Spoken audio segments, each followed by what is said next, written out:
I worked in agencies doing that for a while. And then in 2012, I started my own business here in New York. The household names like Skype, which is where it started, into Tinder, Twitter, Ford. We worked with Childish Gambino on a project called Pharos. I had a 4-month-old child, so I moved to the biggest city for tech and music in the world in New York City with a brand new baby, brand new business, bootstrapping and living through that sort of time. It was wild. Would your father be proud of you and why? I was just talking to my dad only a few days ago, and we had quite a vulnerable conversation, and there was tears in our conversation. But through that conversation, I had to share things that I typically wouldn't with my dad. I don't like to stress my parents out. And I think that his reaction.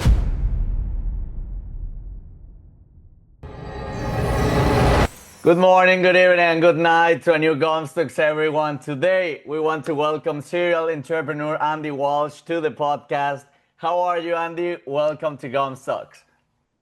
Hey, how are you, man? I'm good. Yeah, we're in the thick of a lot of things happening, but that's start of life, and I love being in the thick of it.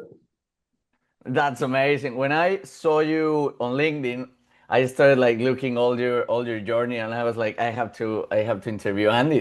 This is crazy. He has a lot of knowledge from a lot of industries, and also you're from Australia. Now you're in New York. You have a amazing career, but you started in music, working with some crazy brands. But your tipping point there then came when you exited two different companies. Could you briefly tell us who is Andy Walsh before we dive in? Yeah, I my running joke is that I call myself a failed musician, but a successful founder. In that, I started up as a young kid, loving music, having an amazing vinyl collection with my mum and dad at home.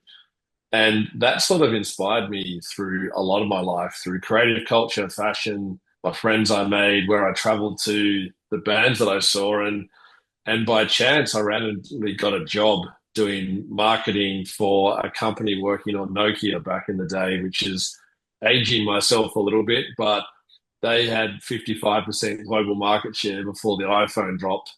And was lucky to do a music strategy piece with them to help them sort of connect with music lovers and find a way to help support the sales of the N series phones, which were their high end handset at the time. And coming into that sort of cultural space as a strategist and as someone who consumes creative culture, specifically music, it just naturally worked for me. I could speak both languages for people that love music and for corporates that were trying to connect with people in that space. So I worked in agencies doing that for a while. And then in 2012, I started my own business here in New York. And then that spun out into two businesses.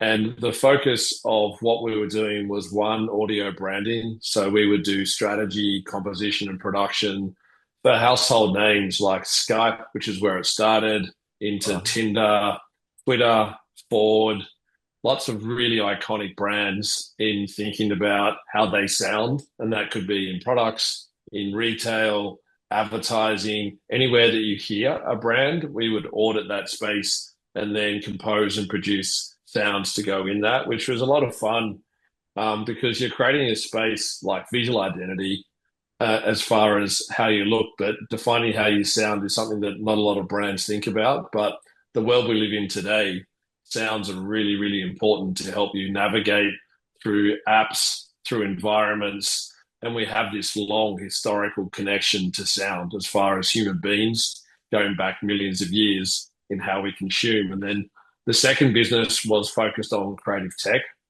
So we were building prototypes with new technology. So to give you an example, we worked with Childish Gambino on a project called Pharos, which was a Wow. 1,000-person dome at the middle of Joshua Tree. He did 5 shows in 3 days with a 360-degree projected roof. So beautiful, like content that he created as part of Awaken My Love record. And then we filmed that in VR and then released that footage, which was 4 songs with a special vinyl pack, working with Glass Note Records, his record at the time, his record label rather. And those kind of things for us were like all brand new. We were working with new workflows, new technology, building campaigns and storytelling that allowed fans to understand the creative process, to give fans a deeper connection, and allow Childish Gambino to create in a way that he hadn't done before. So you're ticking lots of boxes, and through that, we got millions and millions of press views. We would do a press release for these events, and we would have 100, 150 journalists in a room, from tech press to startup press to music press, mainstream press, all fascinated by what we were doing. And that kind of work for me was, looking back, some of the proudest and probably best that I've done. That's that's really impressive because you have like in your career you have been designing like a story and basically what is storytelling nowadays. But like talking about this start like Chile Gambino, you have to make it really personal, and it's a really long storytelling because it's not like, oh, okay, I have this song, I have this show. You have to start telling little by little now, kind of like building and also the momentum. So that's impressive. I really want to dive deep into how you make a brand, not only like a brand like a pen or like that, also with music. But before, I wanted to ask you why you came from Australia to New York. You started really deep in Australia, building businesses, and then you jump into the mecca of business, into New York. Everything happens here. Why you came to the US? Yeah, and a few reasons. When I first started my business, I was in Sydney, and it wasn't my intention to go to America immediately. Our first client was Skype, and they were based in London at the time before Microsoft acquired them. And then we had a third partner join me and the original co-founder, and he had Virgin Mobile as a client in New York. And we were flying all the time. I was backwards and forwards between London and New York, like week on, week off, and it was not sustainable. So we decided to pack up and move. I had a 4-month-old child, so I moved to the biggest city for tech and music in the world, in New York City, outside maybe San Francisco for tech, but big city, dense population with a brand new baby, brand new business, bootstrapping and living through that sort of time. It was wild, but I think looking back, there is nowhere else in the world we could have done what we did. It was Australia is a small population. It's a beautiful place, but it's only 25 million people. There's more people than that in New York State alone. So, like coming somewhere here where there's untapped opportunity, technology and creativity in technology is endless. There's so many people who are pushing boundaries beyond what we could ever imagine. So for us being here made a lot of sense ultimately to fulfill our mission, which was very much to help artists create new revenue, but do it in a way where fans, press, anyone in the world was inspired through new technology. So it was the only place for us that made sense. And when you think about New York, it's like chaos. Probably the community is a little bit tough, like to get in. How do you start when you arrive asking for opportunities or trying to ask for clients? How did you attack the city? What was your approach to grow in New York City? Yeah, it's a good question. And any founder who is starting a business and looking for clients, you have to get creative. And we were in a tricky situation because at that time, audio branding was really not a field that was well known. It happened, but maybe not at the strategic level. So for us, our sales cycle meant that we had to educate clients on what audio branding actually was at the same time as selling them to try and do it. And so there's a lot of sort of education that happens. But our first client was Skype, as I mentioned, and being able to work on something as iconic as Skype with ringtones and the startup sound, all these sounds that are quite infamous for that period of time. Like that case study allowed us to be able to open doors, demonstrate what we've done, show our process, and then it flowed on from there. And we're just able to leverage relationships. But we would go to events, we would tap on any door of any sort of half friend that we knew, but it was a perpetual hustle between the three of us to just find new opportunities and keep pushing. And yeah, when you're bootstrapping as well and you start to run out of money, it's a pretty good motivation to find some new business. And in this part, how many times, because we love to talk about this part of the hustle, that it's the really tipping point of an entrepreneur, that it's the non-romantic part of doing this. How was your schedule? How many times, how many hours did you sleep a day? At what time you slept? At what time you wake up? How was that hustle, and what was the best piece of advice you got from those tough days? Yeah, so my day, I had a 4 month old. So if I managed to sleep through the night when I first got here, that was always a good win to start the day. But I'd be generally up at 6 and having time with my daughter and then just getting out of the house. I would have a typical work day, but I'd always be home by 5:30 to have dinner and hang with my daughter. And it was like a really nice focus to sort of break up the day. But then come 8 o'clock, I'd jump back on the laptop and work through to 11, 12, 1 a.m. in the morning. And I would do that 5 days a week. I'd give myself Saturday off, but then typically work Sunday as well to sort of get ahead for the week. And looking back, I know for a fact that after the exit, I sort of stopped and took a few months off, and just my mental health had suffered. I'd pushed myself way beyond what I should have done, and on reflection, I don't think I needed to do the hours that I did. I think at that point, you just feel like you have to be on all the time. And as we went through, we got much better at understanding our cash flow, our pipeline, our margin on projects, our business development cycles, all the things that makes you more effective. And that analysis allowed us to be quick on decisions, quick on finding new clients, and gave us a really good momentum to be able to build and grow with more confidence. So that for me was one of the biggest things that I got out of that is I now know how to build a business from day zero that actually is effective and you don't burn hours doing things that you don't need to. That's impressive. That you also make, like, you get your things in order, and to have also space for your family. That it's sometimes that entrepreneurs just forget. That's really impressive. Now you have, today you have two exits. You have founded three different companies, and now you are advisor and angel investor in a lot more. But there is one line that it's a common thread in all of them. That is, you have been working in storytelling, having a great marketing, and strategy. Tell me how this is a really important part from your perspective for a business nowadays in 2025.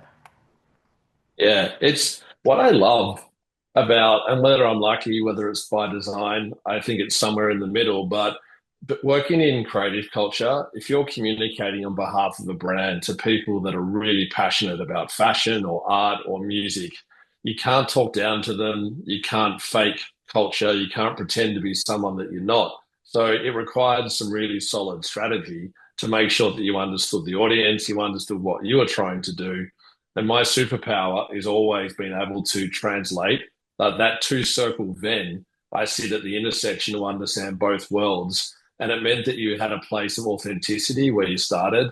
And that always was grassroots. So bottom up, rather than talking down to people. And you'd imagine like a big corporate trying to sell music to a bunch of 20-year-old kids. And if they just spent millions of dollars on a campaign, no one would listen, no one would take them seriously. So for us, it was very much earning permission, and that meant strategy, creative storytelling, adding value to their experience. So how do you make their time with artists and friends even richer and more fun and memorable? So you got to think about that human behavior with what you're doing. And what's fascinating, the brand strategy and storytelling has always been a little bit of skepticism as far as the power of brand in driving bottom line returns for companies. And if you look at big, I'd say let's McDonald's and Airbnb are two that I'm going to call out. So McDonald's did a study and they found that after about 18 months, if they stopped spending money on brand, their sales would decline.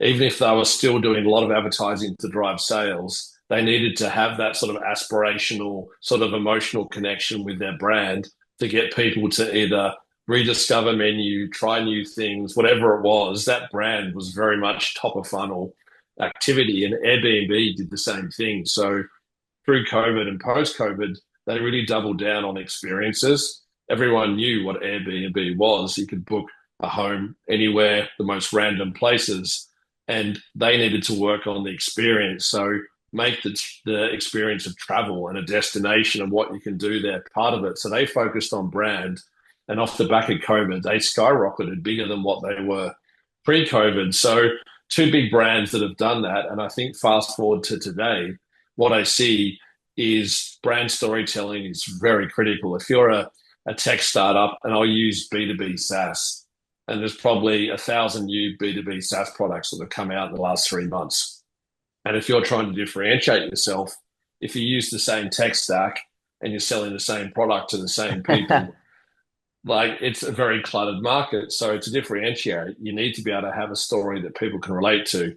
So it starts with the founder. The founder personal brand story is something that's really, really important in 2025 more than ever. People relate to human beings. So being vulnerable, sharing your insights, sharing your failures, all the things that you do, and then building emotional connection with your brand. So I look to someone as obvious as Liquid Death. They're a lifestyle choice. They created a seltzer water, which is no different really than the only other seltzer water in the fridge. Yet they've got a jumbo sized can. They've got really provocative marketing, naming, etc. So if you go to a fridge, you're going to see Liquid Death beside all these very soft colored, palated, smaller sized drinks, and it stands out.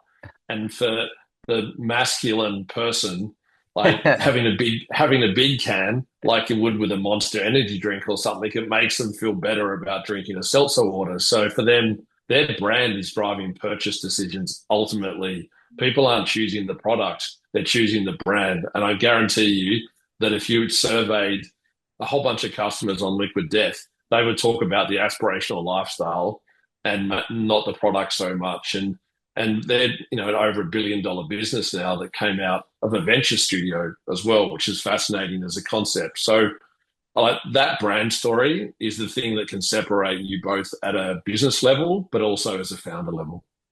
Totally. And I saw your podcast with, I forgot the name, but where you talked about the Dollar Shave Club and Liquid Death. That also with Dollar Shave, they say you guys discuss that there are like 50, 100 different options to shave, but you're gonna choose like the can, the one that looks different, the one that like pops up your eye because it's like, oh, this doesn't look like as feminine, and I'm a guy. It's like, oh, probably this one looks interesting, and you're gonna take it.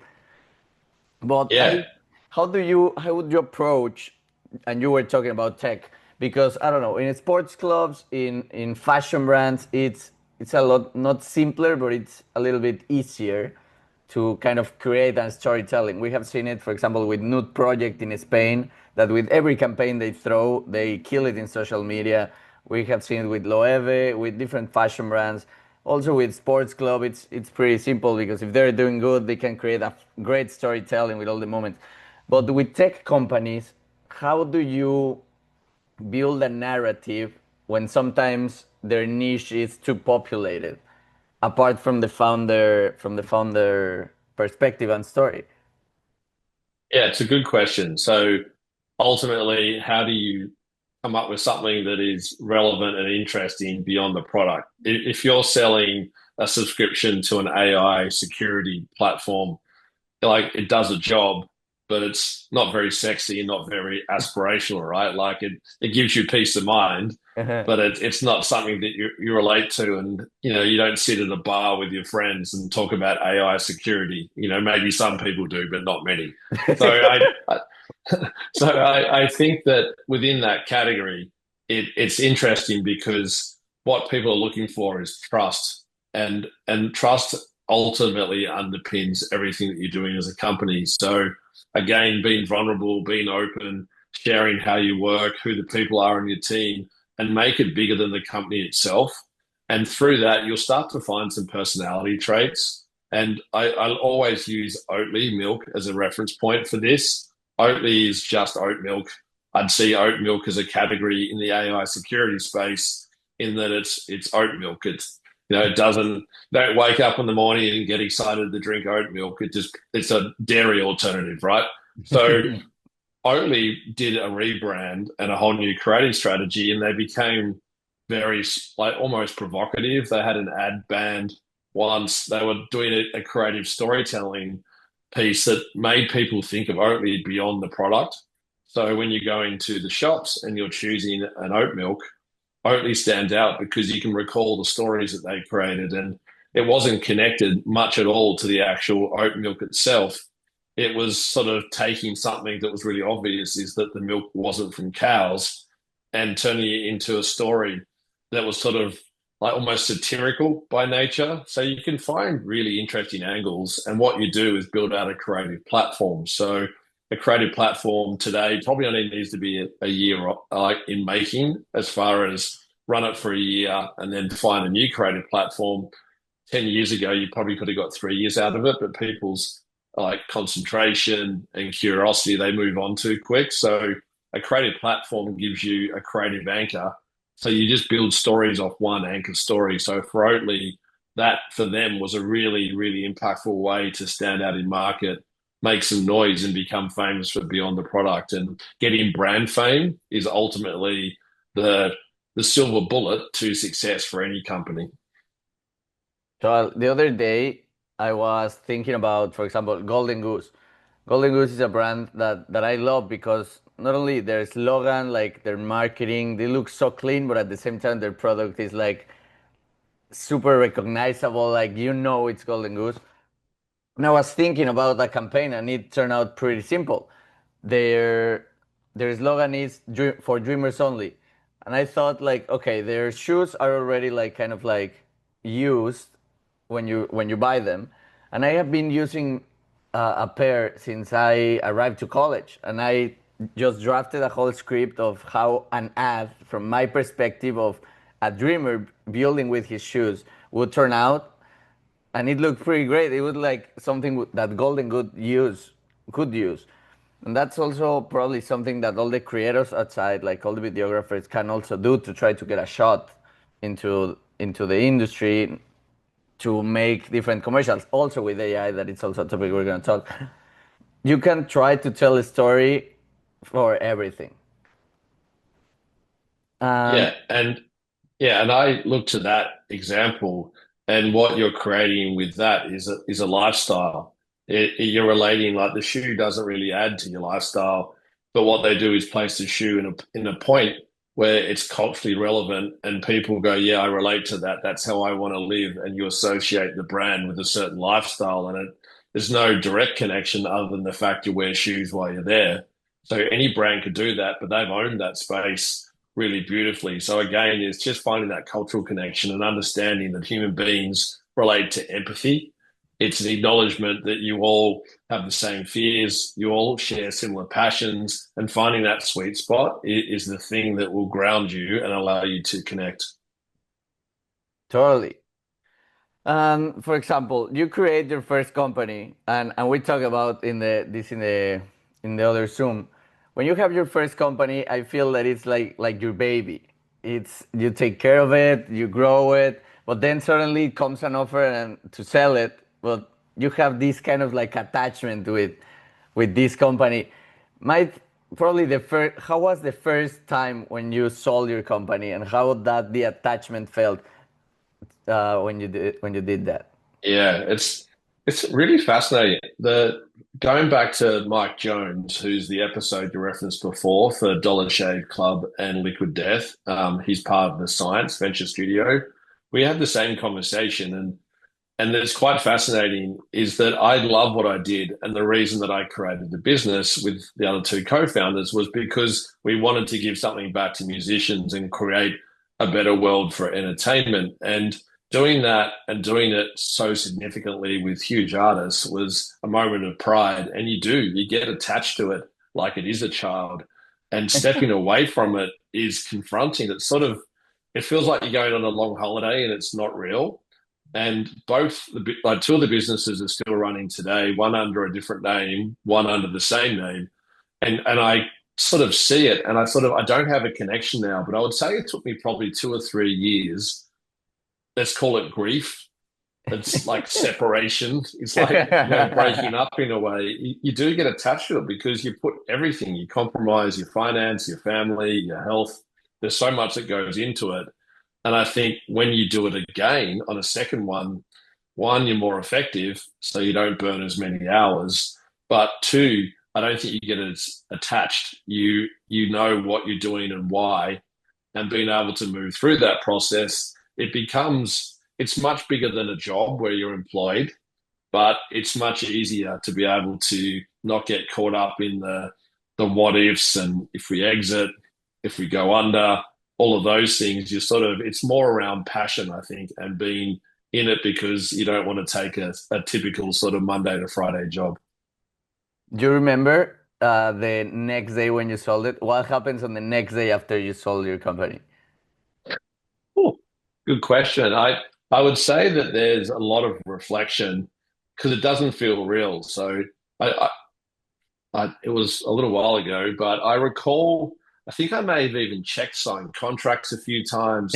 I'm sure checking with the lawyer, it's like, is this real? Obviously, money in the bank makes it real when you see that. And I think when that happens, but it doesn't feel real. It still feels like it's my business. It still feels like that I've got all the same things to worry about.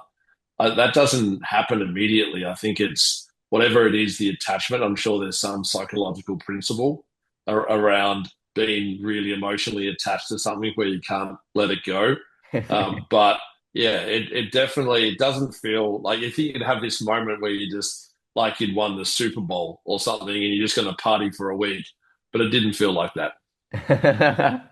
And you were talking about the second one, and I'm curious about this. Uh, you're way more efficient when you're creating with your energy, with how much time and everything. Do you start your mindset change and you start designing it so it could be more, so you could sell it in the future? Like you will start making some changes so it was more easier to sell it in the future, or it was the same as the first one? How does that mindset change of the founder? Yeah, and the first one was out of pure passion. And then after that, it was kind of a bit of a hybrid. And we looked at the data more analytically. So we were looking at market size, revenue return, market potential, looking at geographies. And I think came into it much more prepared to be able to understand where we were going, like what the TAM, SAM, SOM actually were for real, analysis that I didn't do first time round. And I think we talked about an exit strategy from day one. In the first business, in our operating agreement that we did, we had a lawyer as an advisor for our company, and he helped draft our agreement. And we talked about some strange things in that, but one of them was a minimum sale price. So we all agreed that from the start. But that was really the only thing from day one in the first business that we focused on the exit. Otherwise, we were just doing it for passion. And if we sold it, like we would have been happy. If we didn't and kept on going, we probably would have been happy. We probably would have fought a lot more between the three of us. But I think like the second time round, you're thinking about, okay, I learned a lot. How do I minimize cash as in spending? How do I maximize profit? How do I hire the right people? How do I get to certain milestones? Doing compliance for board meetings, building out data rooms early, all the things that are just good hygiene that you don't know first time in. And it's part of what I do now day to day. So I've built a system that I've called the 20X startup system, which are the 20 things that you need to do in a business to be able to build it from scratch. And it could be as simple as legal compliance for operating agreements, deal memos, that side through to operational strategy, go to market strategy, everything that you need. And that's come out of my experience and my learning that I've done. And I'm lucky that I was the operator of my businesses. So I ran all the tax, legal, HR, everything soup to nuts. Plus, I was doing strategy work as well. So it was a combination. And that has become my superpower now because I have that breadth of experience. And it's what I share when I'm mentoring any portfolio companies that I have, if I'm working as an ambassador or if I'm an angel investor on the board of a company, I bring all of that knowledge because it's critical for you to be able to survive. The you have another superpower that you move super fast in the industry. Like it's crazy how fast do you move and how do you build a business. Like I was like bang, bang, bang, another one. And I was like, how does he do that? How in all these projects you have built, how do you move when you spot a niche or an opportunity? Like, and how does this evolve when the inception of the idea comes to your head or when you hear it? How do you achieve to be such agile and to move so fast to create more businesses? Yeah, it's something that I've only realized very recently that I've done that. And I was talking to someone the other day and I did a bit of a look back at some of the things that I've done. And for whatever reason, I've never ever been scared or intimidated by doing something that no one's done before. So I approach it like it's going to happen and I manifest it with the right energy.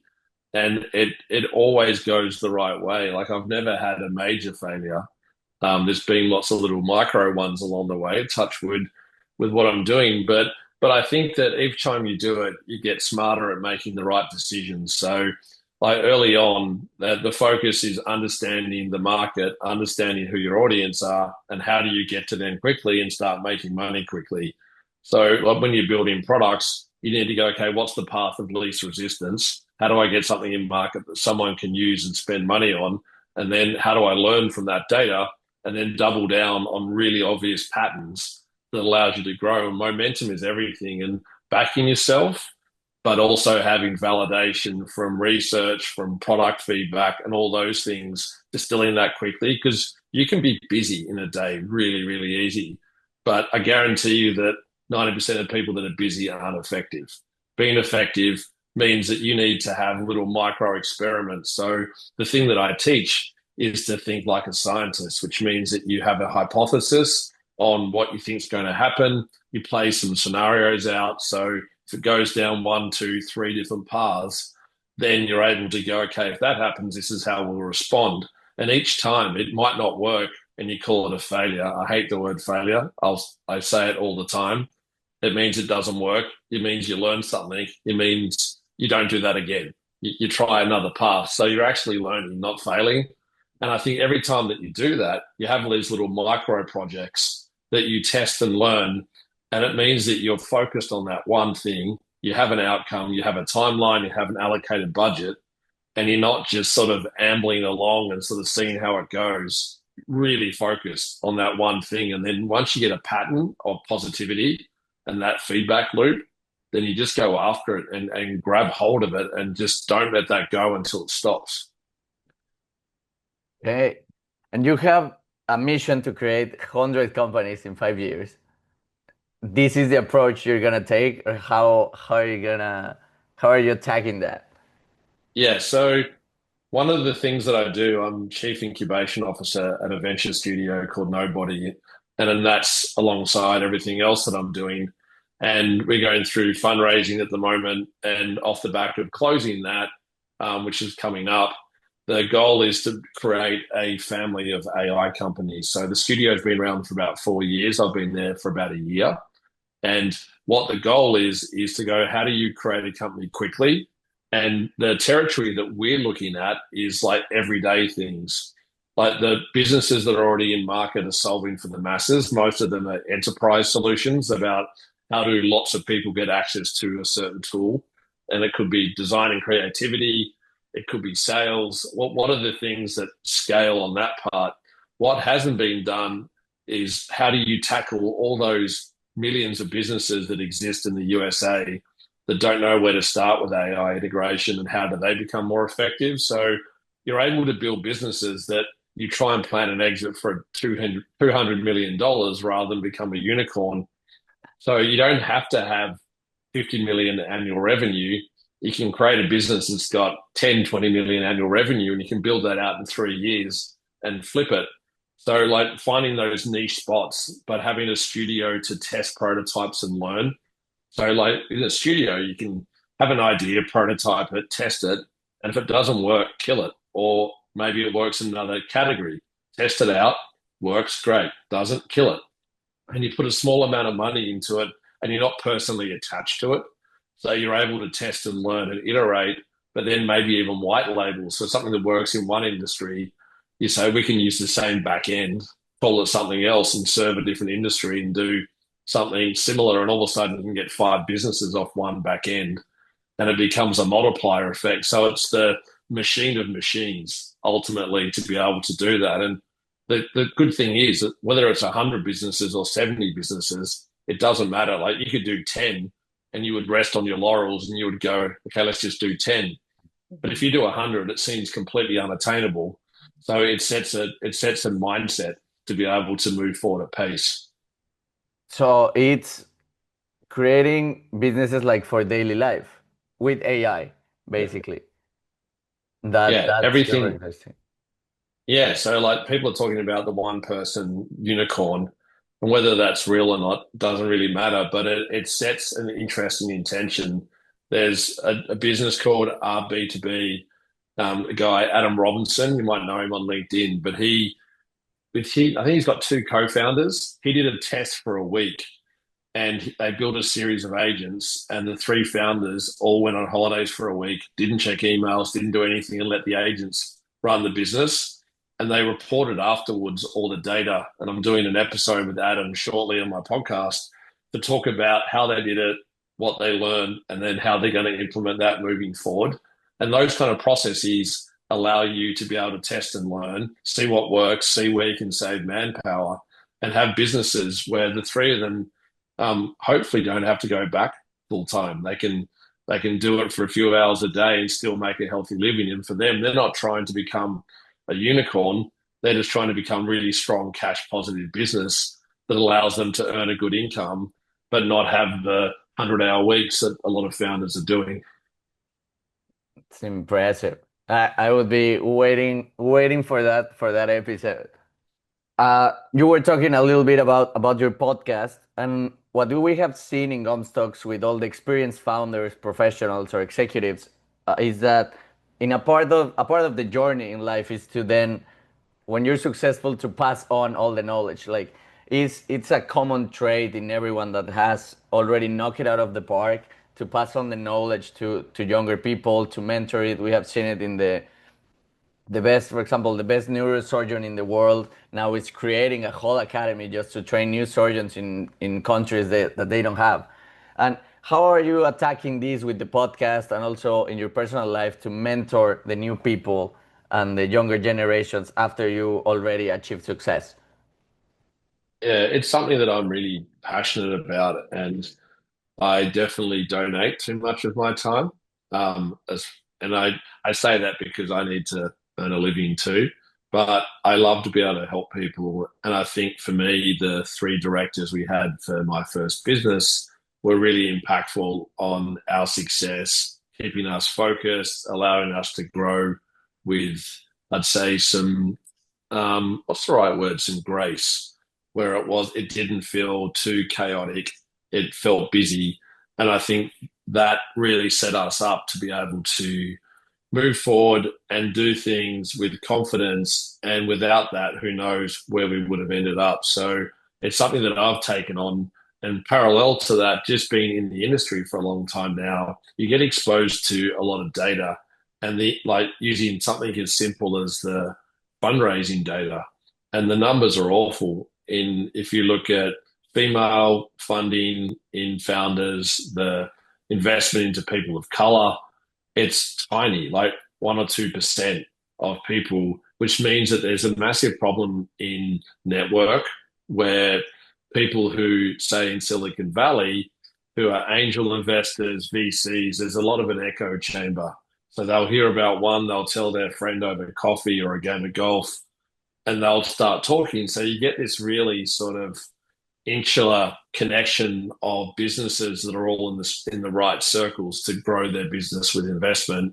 So I focus on a lot of businesses that are in the minority, and I've got three companies that are all female founders. I've got companies that are from remote areas, and I like to be able to diversify what I'm doing to give people more opportunity.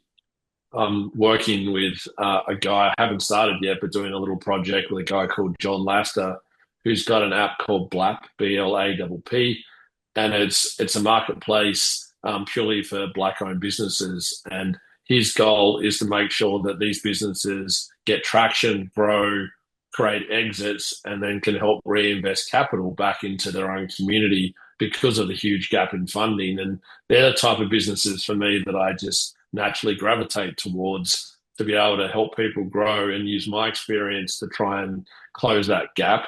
I'm part of the Fourth Effect, which is I'd say 95% female community, and they connect founders to advisors, board members, and investors. And again, it's a really great business, and I'm an ambassador for them. I have no equity. I don't get paid. I do it because I care about their objective. I've hosted events, and the founders are amazing with what they're doing, and they're really, really focused to drive change. So I spend my time doing that. And the podcast started off as an exercise for me just to share that knowledge at scale. I've got a really good network of VCs, angels, founders, really high caliber and well-known people. And I talk to them all the time, and it would be pretty easy to turn a microphone on and record the conversation. So I started in January. I'm now 34 episodes in. I've done 125,000 downloads. I've got top 4% now. I'm in the around about 150 in the Apple Podcast business charts. So it's grown really, really quickly. And what I've seen and where there's a gap is that people like talking about topical things about what's happening, say, with AI and ethics, or what's happening with a certain founder and what's going through the courts and things that are like really contextual today. I focus heavily on my 20x startup system and helping founders and investors learn from people that have done it before. So each episode is focused on someone's personal story, their business story, but what experience they've had, case studies, frameworks, and then I share all of those frameworks on my social channels too. So if you're a founder, you're able to hear firsthand from people that have done it. So it's like having a weekly advisor meeting with someone who can teach you about something within your own business. And that has really resonated. And yeah, the podcast success speaks for itself. I haven't spent a cent. I haven't made a cent either, but it's now become a business opportunity for me to be able to turn it into something that keeps giving back at scale, but becomes bigger, and then I can give back to more people as well. That's really impressive. And we're gonna, about all that you talk about, I want to talk about three things. First, about the entrepreneurs, then about your network, and then about a little bit about the business side of the podcast. But what are you searching? What are you looking for on an entrepreneur that is looking for an investment? Yeah, there's three things I look at. Personality is definitely one. If you're going to spend time with someone, you want to be able to get on well with them, respect their opinion, and hope that they respect yours as well. So there's a cultural fit for me. The second one is their ability to problem solve. There's nothing worse than someone who's not prepared to test and fail, but then also proactively try and get ahead of problems. Some people are really great at getting ahead of things before they become problems. So the ability to be proactive, to problem solve rather than complain, and not be entitled about that. There's a real attitude of sort of getting your hands dirty. And as young founders, you have to do everything. You have to wear 20 hats. So you want someone who is like almost enjoys that rather than resents that they have to do everything. And then the third part is obviously the product, whatever they have.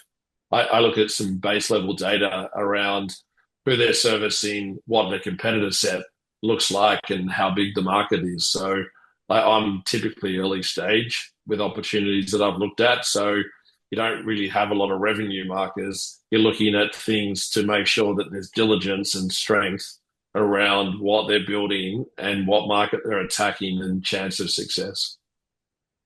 And when you're talking about the networking part, what trait have you seen? And you have worked with a lot of successful people, not only in the US, around the world. What's the one trait that all of them have that have helped them to achieve success that you have seen?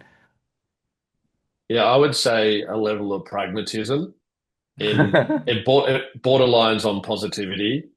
It's the ability to step outside of the day to day and realize that what they're doing is not changing the world typically or saving lives. It's a business, and to not get too caught up in the rhetoric.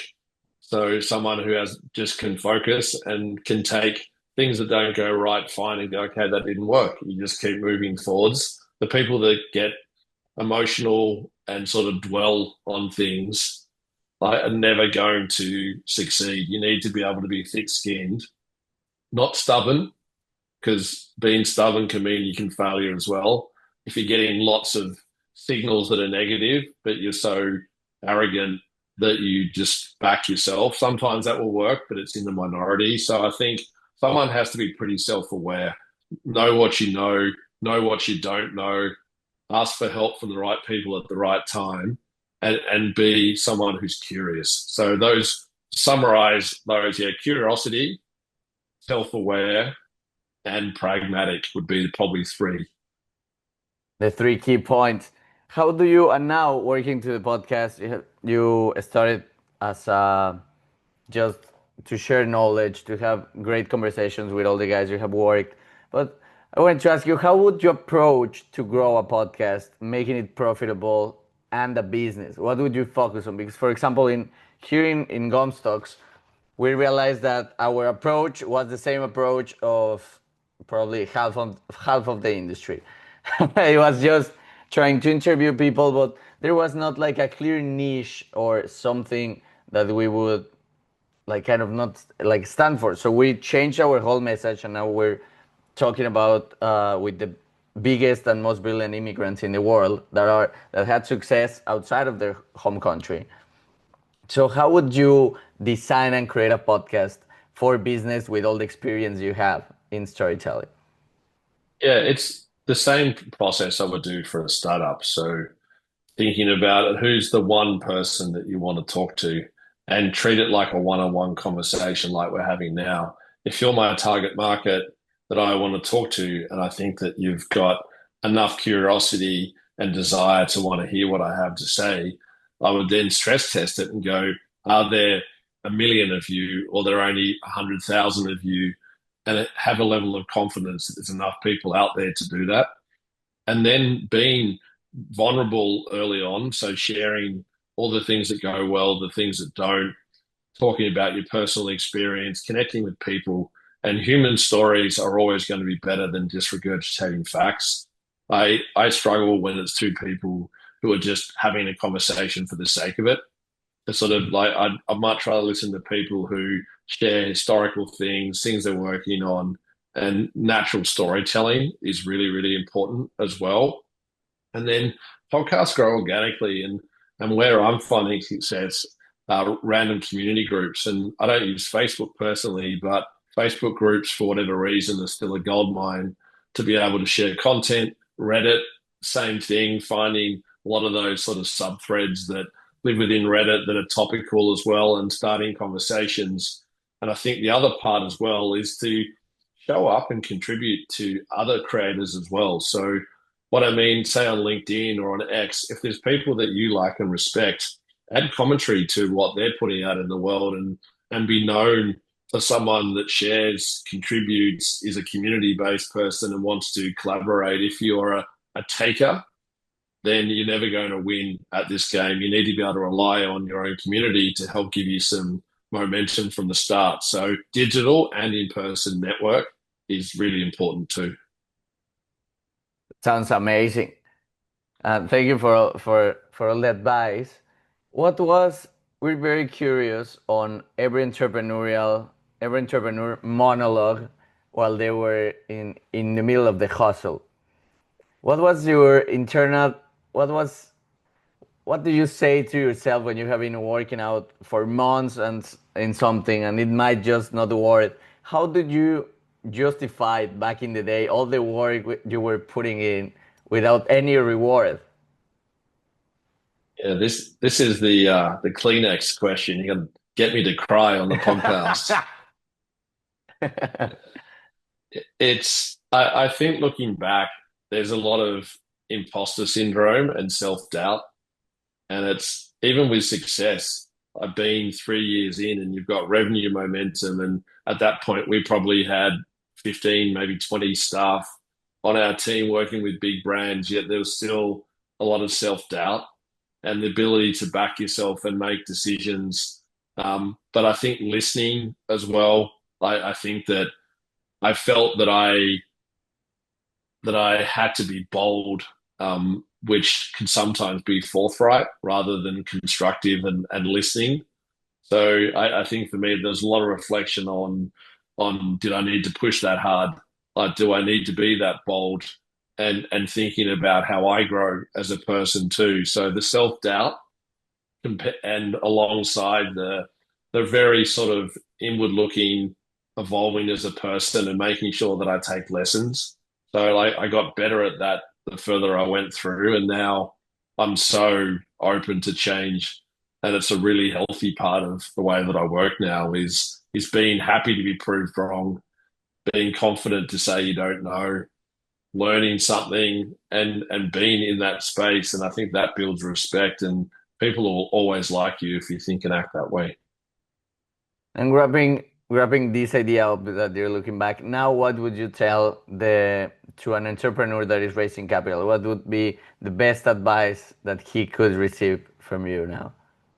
Yeah, so if you're a founder, fundraising starts on day zero as far as your company. So even if you don't think you want to raise, your personal brand, it goes a long, long way. And it's how I find people. I don't like, I get probably 2 to 5 investment requests in my DMs every day. And and I would say 95% of them are people that I don't know, I've never met, they've never commented on any of my content. And I shut them all down. And I actually have an email that I copy paste that I've got saved that I just write back and I tell them the tips of what they need to do. So hopefully they take that and learn. The whole sort of spray and pray approach doesn't work. So be very intentional. Understand your business, what your proposition is, what your purpose is, and then find angels, find VCs, and look at their portfolio. So many founders don't look at the portfolio, and they'll be pitching to a blockchain company if they've got a consumer good. And it's like, what are you doing? You're wasting everyone's time. So understand who you're talking to, find a target list of, say, 50 people that will invest in you, and then make yourself known in a way that demonstrates the value in your skills and experience. Show what you're passionate about, show what your product is, build those relationships early. And what you're doing, it's like building a massive community of people, and that needs to happen in person as well as digital too. So go to events, get to know people, show up. A handshake and a conversation, even for a minute, goes 1,000 times further than blasting out 1,000 emails to a bunch of random people who you hope are going to open up that sort of email and go, oh, yeah, sure, I'll write you $100,000 check. Great. I don't know you at all. It's crazy. And I use the analogy a lot of dating. It's like going to a bar, seeing someone that you like and asking them to marry you with your first question. And it's like, you're not, right. You're gonna be softly. You're gonna be very considered. You're gonna present the best version of yourself.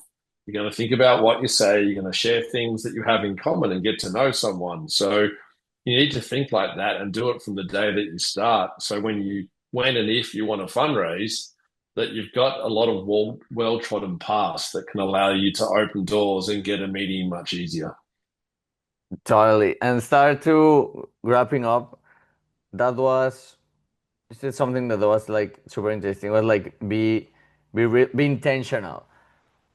Be intentional. It's because sometimes the emails don't feel, and now with AI they could feel like they are from an AI, and you're just kind of like throwing them away. But if you take your time, write even a letter, could go like a long way. It's like, oh, I'm gonna try to send it to his office. If he opens it, he's gonna have a handwritten letter, so has literally much more power than just a chat GPT email.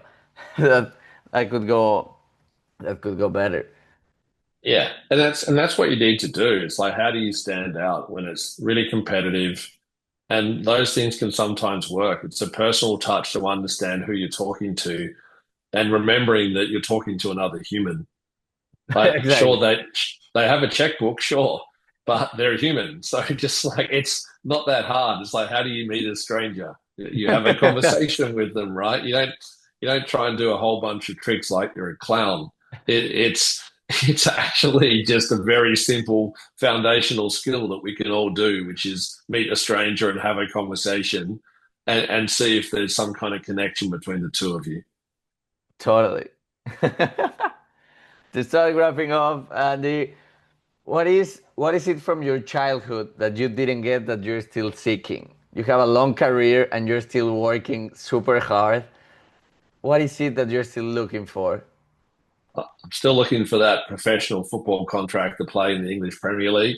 So that's no, but I think that from a personal standpoint, I would love to get to a point where I'm able to give 100% of my time to helping people succeed.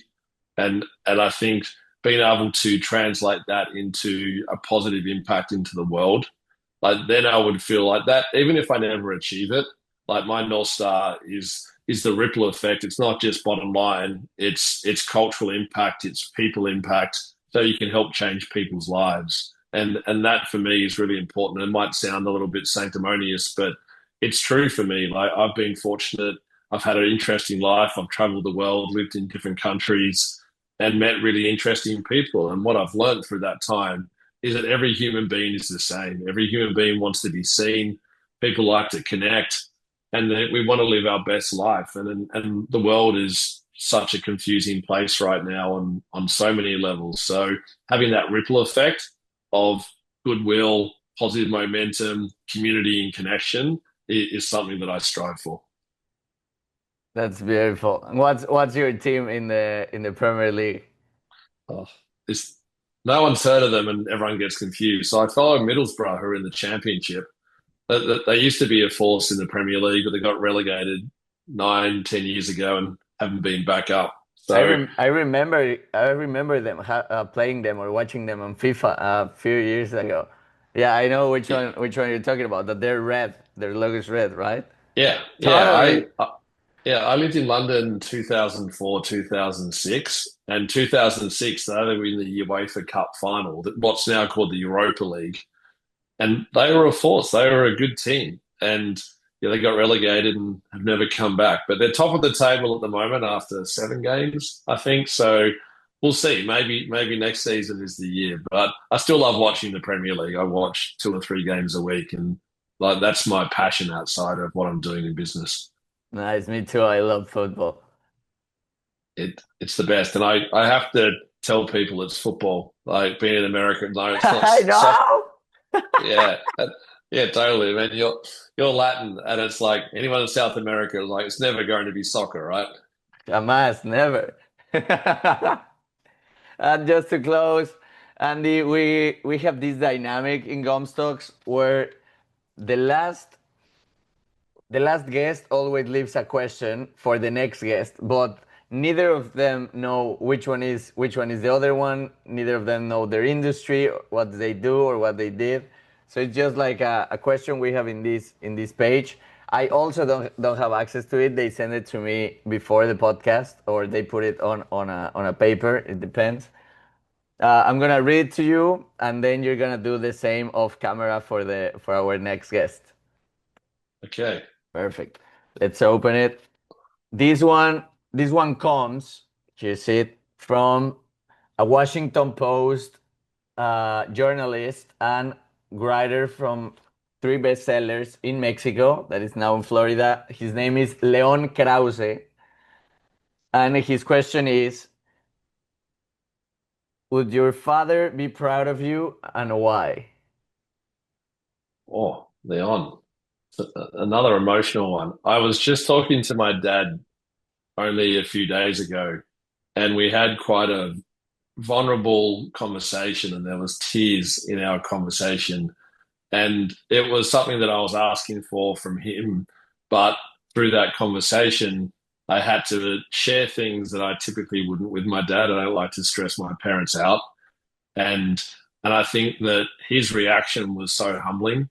In his first response was like, "We'll do whatever we need to do to support you," and reassuring me of love and support and pride in that. And so I know that in the like it's something that he and I don't talk about enough. He's an emotional person, But I love the idea that if you reach out to someone, and one of the tools to do this is to write a gratitude letter.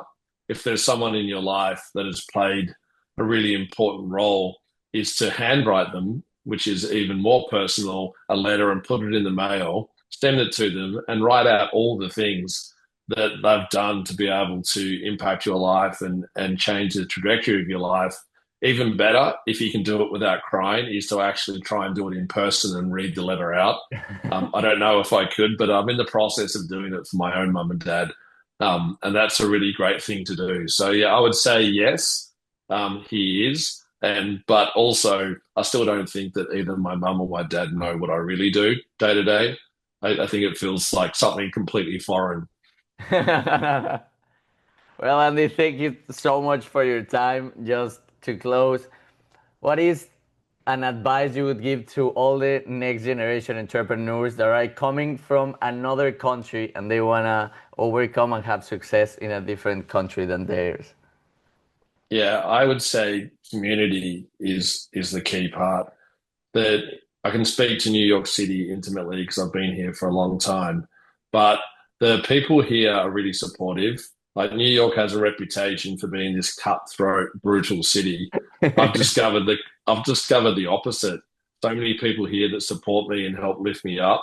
So I'd say connecting with as many founders as you can in this community, finding places to socialize, make friends, and find social routines as well that are not just going out at night, but playing football or going bike riding and actually immerse yourself in the city to be able to get a pulse of the culture. And opening doors becomes much easier as an immigrant when you have people that know you and trust you. So I think it helps personally and professionally. Well, Andy, thank you so much. I had a blast. Thank you so much for all the advice. It was an amazing conversation. I look forward to meeting you pretty soon in New York. I'll hit you up when I'm there, probably in a couple of months. But thank you so much. You want to add anything? Oh no, this has been so fun. You've definitely got me thinking about a lot of things and questions that I don't typically get asked as well. So this is a treat to be able to share that. So thanks for the invitation. Thank you so much. We really appreciate to have you here.